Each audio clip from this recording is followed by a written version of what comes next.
Kitab Daqaiqul Akbar bab 2 dalam judul Penciptaan Nabi Adam. Sahabat Ibnu Abbas radhiyallahu an berpendapat, Allah yang Maha Luhur menciptakan jasad Nabi Adam alaihissalam dari tanah yang berasal dari daerah-daerah di dunia.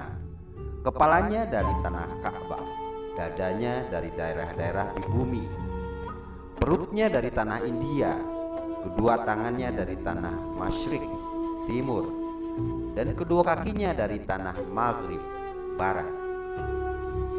Dalam riwayat lain, Wahab bin Munabbih, seorang tabi'in, berpendapat, Allah yang Maha Luhur menciptakan Nabi Adam alaihissalam dari 7 lapis bumi.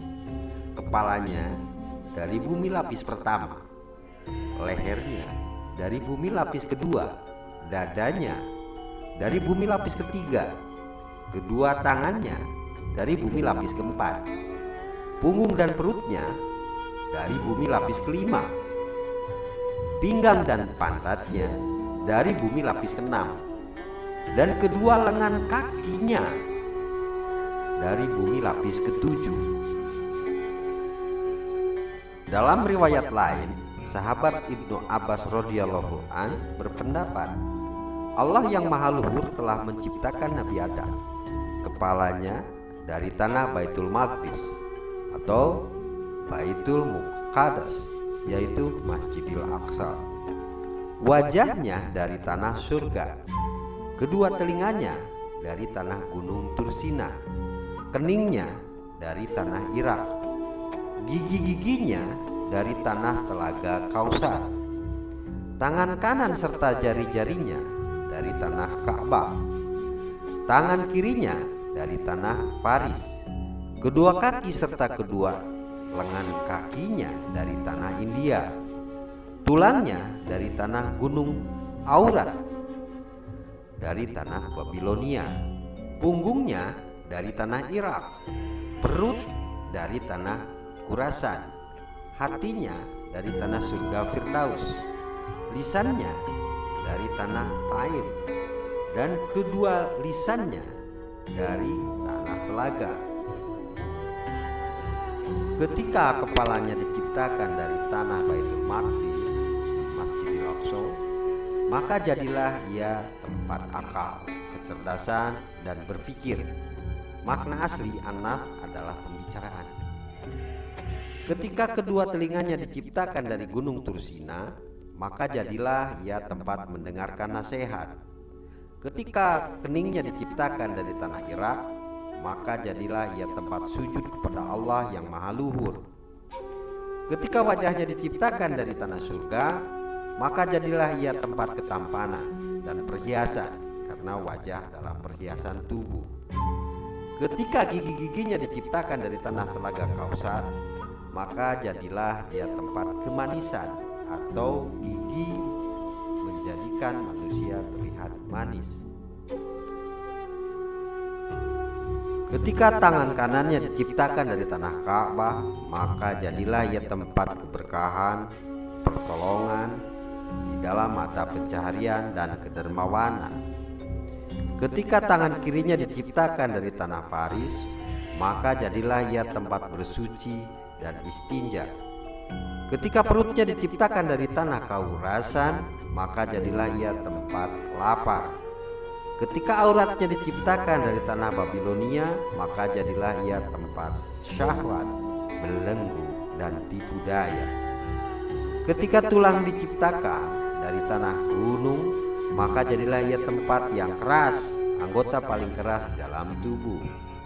Ketika hatinya diciptakan dari tanah surga Firdaus, maka jadilah ia tempat iman. Ketika lisannya diciptakan dari tanah Taif, maka jadilah ia tempat mengucap syahadat, tadarus, rendah diri di hadapan Allah Subhanahu wa taala, dan berdoa kepada Allah. Allah menjadikan 9 pintu atau lubang di dalam Nabi Adam alaihissalam. 7 lubang ada di kepala, yaitu 2 matanya, 2 telinganya, 2 lubang hidungnya dan mulutnya. Sedangkan 2 lubang ada di badannya, yaitu kumpulnya, kemaluannya, dan tuburnya. Allah Subhanahu wa Ta'ala menjadikan bagian Nabi Adam alaihissalam 5 indera, yaitu indera penglihatan di mata, indera pendengaran di kedua telinga, indera perasa di dalam mulut atau lidah, indera peraba di kedua tangan, dan indera penciuman di hidung. Dikatakan dalam sebuah pendapat ulama, ketika Allah akan meniupkan ruh ke dalam Nabi Adam alaihissalam, Allah yang maha luhur memerintahkan ruh itu untuk masuk ke dalamnya. Dan dikatakan dalam sebuah pendapat ulama, sesungguhnya ruh itu masuk dari otak Nabi Adam alaihissalam. Ia, ruh itu, mengitari di dalamnya selama 200 tahun. Kemudian ruh itu turun ke dalam kedua mata Nabi Adam alaihissalam. Ia melihat dirinya. Ia melihat masih berupa tanah kering. Ketika ia telah sampai pada kedua telinga Nabi Adam alaihissalam, ia mendengar bacaan tasbih para malaikat. Kemudian dia turun ke dalam hidung, maka dia bersin atau wahyi dalam bahasa Jawa. Ketika ia selesai bersinnya, ruh itu turun ke mulut, lisan, dan kedua telinganya Nabi Adam alaihissalam. Allah yang maha luhur pun mengajarkan untuk mengucapkan hamdalah, yaitu alhamdulillah, yang artinya segala puji hanya bagi Allah. Lalu ia menjawabnya, semoga Tuhanmu mengasihimu wahai Adam. Kemudian ruh itu turun ke dada Nabi Adam alaihissalam. Maka ia beranjak berdiri, tetapi ia tidak mampu melakukannya. Hal itu sebagaimana dalam firman Allah yang maha luhur, adalah manusia bersifat tergesa-gesa. Surat Al-Isra ayat 11. Ketika ruh itu telah sampai pada lambung perut Nabi Adam alaihissalam, maka ia berkeinginan pada makanan. Kemudian ruh itu tersebar ke dalam semua jasad Nabi Adam. Maka jadilah ia daging, darah, otot, dan tulang-tulang. Kemudian Allah yang maha luhur mengenakan untuknya pakaian yang terbuat dari kuku, yang setiap hari pakaian dari kuku itu bertambah bagus dan indah. Namun ketika Nabi Adam alaihissalam melakukan dosa, Allah menggantikan kuku itu dengan kulit, dan sisa pakaian kuku yang tersisa dari Nabi Adam alaihissalam ada ujung jari-jari, agar itu mengingatkan tentang awal keadaan penciptaannya.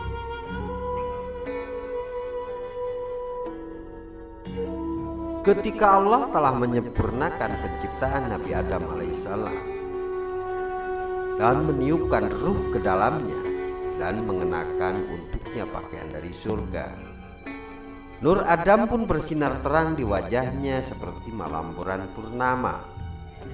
Dan kemudian Nabi Adam alaihissalam diangkat ke atas ranjang yang dipikul di atas leher-leher para malaikat.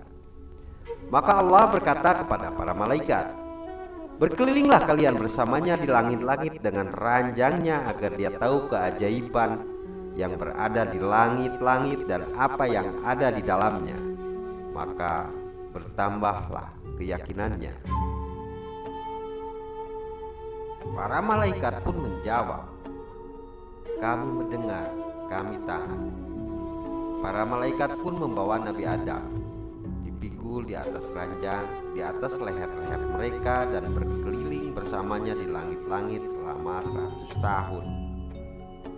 Kemudian Allah menciptakan kuda yang terbuat dari minyak misik atau kasturi putih dan ajfar. Kuda itu disebut Maimun. Ia memiliki 2 sayap yang terbuat dari dur atau mutiara dan marjan. Lalu Nabi Adam alaihissalam menaiki kuda itu. Malaikat Jibril sebagai pemegang kendalinya. Malaikat Mikail berada di sisi kanannya, dan malaikat Israfil berada di sisi kirinya.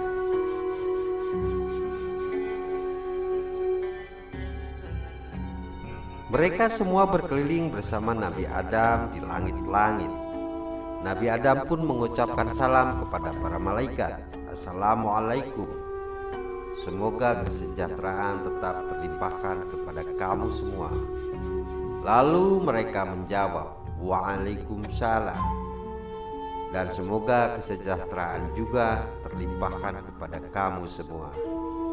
Lalu Allah yang Maha Luhur berkata, Wahai Adam, ini adalah penghormatan kepadamu dan penghormatan kepada keturunanmu di dalam apa yang ada di antara mereka sampai hari kiamat.